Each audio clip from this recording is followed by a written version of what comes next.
Steel Vengeance, arguably the most beloved roller coaster of all time, the world's first hyper-hybrid, and one of the most daunting theme park structures in the world. Is it overrated? Maybe. In today's video, we're going to be going in depth and reviewing this insane coaster. Before we begin, I hope you'll consider subscribing, as it really helps a small channel like me grow. And another quick announcement, we have a Discord now, link in the description. Anyways, I always start my reviews off with the Q line, but similar to Raptors in my last review, we're at a Cedar Fair park, so enjoy watching fun TV on small screens for the next 2 hours. But I will say, this queue's pretty cool because you're literally inside the coaster. Once you get to the ride station, you'll find either the Blackjack, Chess, or Gold Digger trains.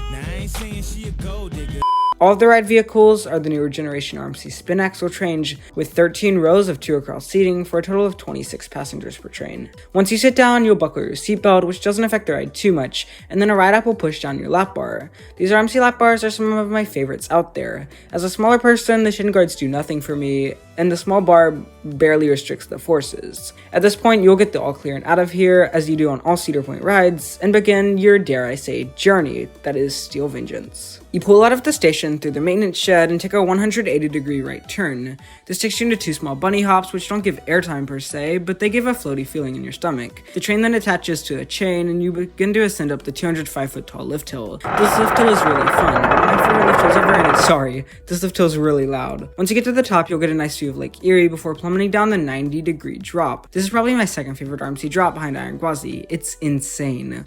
From the second you're released from the chain, you're out of your seat. The valley after the drop gives some nice positives before you go into the ride's speed hill. It's a fun filler element with a solid quick pop of ejector.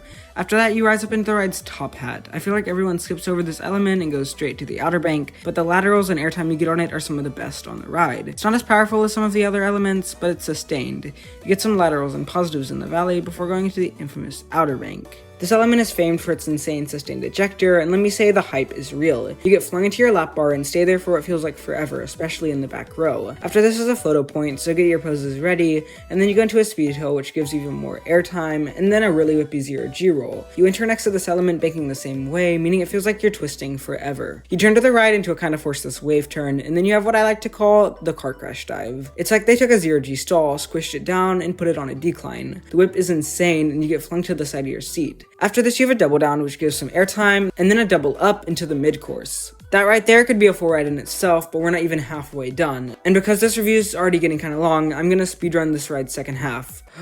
The drop off the mid-course is fun, nice airtime. The double up is crazy, nice airtime. The off-axis hill is, you guessed it, nice airtime. The overbank is a nice break from airtime with its positives. The 0G roll is whippy. The 2 bunny hops give you more airtime. This funky wave turn gives, you guessed it, more airtime. The 0G roll is the same as the last. This outer bank is the same as the last. And the finale, actually, we need to talk about this finale. You have not 1, not 2, not 3, not 4, not 5, but 6 crazy pops of ejector, and they all seem to get better than the last. For a ride that has clearly been focusing on airtime, this is probably the perfect finale.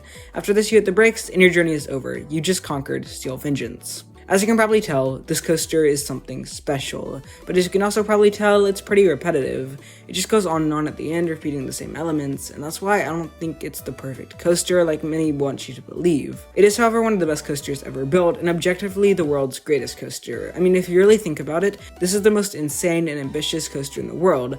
It's not, however, my favorite, so for a final score, I will give Steel Vengeance at Cedar Point a 9.5 out of 10. That's all for today's video. If you enjoyed and are still here, I hope you will consider subscribing. I'll catch you in the next one. Have a great day.